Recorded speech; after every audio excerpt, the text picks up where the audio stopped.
Hello everyone, NEET exact knowledge में आप सबका स्वागत है। आप सबका नीट एग्ज़ाम काफ़ी पास आ चुका है। आई होप आप सब अच्छे से तैयारी कर रहे होंगे। दोस्तों, ये नीट एग्ज़ाम की काफ़ी एक खूबसूरती है, खासियत है कि यहाँ हर एक स्टेप अपने आप में काफ़ी इम्पॉर्टेंट होता है।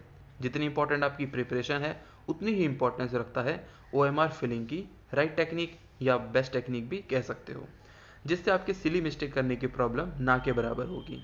और दोस्तों, आप जानते हैं, आप शायद ना जानते हो, मैं आपको बता दूं कि काफ़ी सारे बच्चों की, कम से कम भी नहीं तो 50 to 60% बच्चों की प्रॉब्लम होती है, ये शिकायत होती है एग्ज़ाम के बाद कि मैंने OMR में कुछ क्वेश्चन कम भरे, मैंने क्वेश्चन पेपर में तो लगाया था पर OMR में भरना भूल गया, या फिर मैंने पेपर में ऑप्शन सी लगाया था पर वहाँ पे डी लगा दिया, या फिर किसी क्वेश्चन में मैंने डी लगाया था पर मैंने वहाँ पे दो ऑप्शन में सर्कल कर दिया।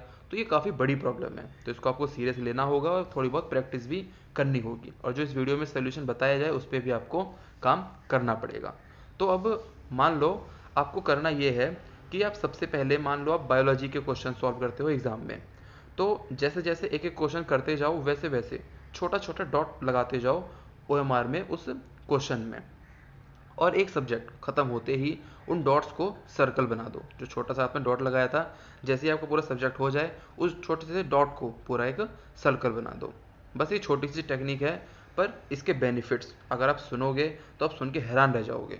सबसे पहले सबसे चौंकाने वाले बेनिफिट बताता हूँ। 90% स्टूडेंट्स OMR लास्ट 25 से 30 मिनट में फिल करते हैं। शायद आप भी इसी टाइम में करते होगे, पर क्या आप जानते हो कि वैसे आपने अगर मॉक टेस्ट दिए होंगे तो आपको मालूम होगा, आपने फील भी किया होगा कि हमारा माइंड 3 घंटे में सबसे तेज़ लास्ट के आधे घंटे में ही चलता है। जो स्टार्टिंग में क्वेश्चन नहीं भी आ रहा होता वो भी ना जाने कहाँ से याद आ जाता है। आपने फील किया होगा, अगर आपने एग्ज़ाम दिया होगा तो अगर आपने फील किया है तो कमेंट सेक्शन में बताना। अब डॉट्स को सर्कल में हर सब्जेक्ट के क्वेश्चन के बाद ही कर दोगे, तो इससे आप वो क्रूशियल लास्ट का आधा घंटा बचा सकते हो, जिसमें आपका दिमाग बहुत फास्ट चल रहा होगा और आप काफ़ी सारे क्वेश्चन उस टाइम में कर लेते हो। और उस टाइम में दिमाग ऐसा चल रहा होता है कि मान लो आप स्टार्टिंग से, मान लो 5 मिनट 5 क्वेश्चन कर रहे हो ना, तो उस लास्ट आधे घंटे में आप 5 मिनट में 10 क्वेश्चन भी कर लेते हैं हम कई बार, इतना तेज़ दिमाग चलता है उस टाइम में। अब आते हैं सेकंड बेनिफिट की तरफ। कभी कभार क्या होता है, अब जो ड्रॉपर्स होंगे, पहले एग्ज़ाम दे रखा होगा, वो इस बात को अच्छे समझ पाएंगे, है ना। जो OMR पे प्रैक्टिस करते होंगे PYQs की, वो भी अच्छे समझ पाएंगे। होता क्या है, जैसे मान लो मैं एक एग्जांपल देता हूँ, हम ऐसे भरते हैं OMR को। 161 का A भर दिया, 162 का C भर दिया, 163 का B। ऐसे करते करते हमने अब पेज पलटा और गलती से 2 पेज हाथ में आ गए और वो पलट गए। अब क्योंकि हम तेज़ी से हैं, ध्यान हमारा है नहीं, तो हमारा ध्यान जाता नहीं है, तो हमारे माइंड को ऐसा लगता है कि अगला जो क्वेश्चन है वो उसका 164 ही है। तो हम बोलते हैं अच्छा 164 का B और हम भर देते हैं, 165 का C और हम भर देते हैं। और जब ऐसे हम 3 से 4 क्वेश्चन लगा देते हैं तब हमको दिखता है नंबर, कह रहे ये तो 167 है। तब वो फिर 3 से 4 क्वेश्चन अपने आप ही गलत लग जाते हैं। ऐसी प्रॉब्लम भी कई बार देखी गई है। पर इस टेक्निक से जो इस वीडियो में बताई, आप छोटा सा डॉट लगाओ क्वेश्चन करने के बाद, तो ये प्रॉब्लम भी आपकी सॉल्व हो जाएगी। क्योंकि जब क्वेश्चन कर रहे हो तो आपका दिमाग एक्टिव है, तो आपने क्वेश्चन किया 161 वाला और आपने डॉट लगा दिया, 162 वाला किया आपने डॉट लगा दिया। और अगर आपका 2 पेज पलट गए तो भी आप क्वेश्चन देख के ही करोगे, अच्छा 167 कर रहा हूँ या 164 कर रहा हूँ, तो आपकी ये प्रॉब्लम भी चली जाएगी इस टेक्निक से, छोटी सी टेक्निक से।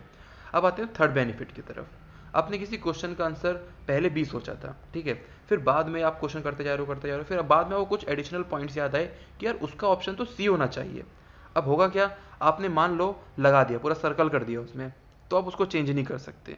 पर हाँ, अगर आपने सिर्फ हल्का सा डॉट लगाया होगा तो आप उसको चेंज कर सकते हो, क्योंकि जो हल्का सा डॉट होता है उसको, जो उनका एग्जामिनर का जो कंप्यूटर होता है वो उसको स्कैन नहीं करता। आप छोटा सा डॉट लगाओ और बाद में आपको मालूम आए अच्छा इसका ऑप्शन तो सी होना चाहिए, तो आप सी वाले को भी कर सकते हो। तो ये तो हुए इस टेक्निक के बेनिफिट। अब मैं दोस्तों आपको बताता हूँ कि आपको OMR में जो सर्कल है उसको कम से कम टाइम में पूरा कैसे भरना है, और आपका पेन बाहर भी ना निकले और पेज भी ना फटे। इसके लिए आपको क्या करना है, जो सर्कल है पहले उस पर एक आउटलाइन बाउंड्री बना दो। एक बाउंड्री बना दी आपने और उसके अंदर रंग भर दो। ये सबसे आसान मेथड है भरने का। तो आई होप दोस्तों आपको ये टेक्निक अच्छी लगी होगी। अगर अच्छी लगी तो कमेंट सेक्शन में ज़रूर बताना। चैनल को सब्सक्राइब कर लो, वीडियो को लाइक कर देना। मिलता हूँ अगली वीडियो में, तब तक के लिए गुड बाय।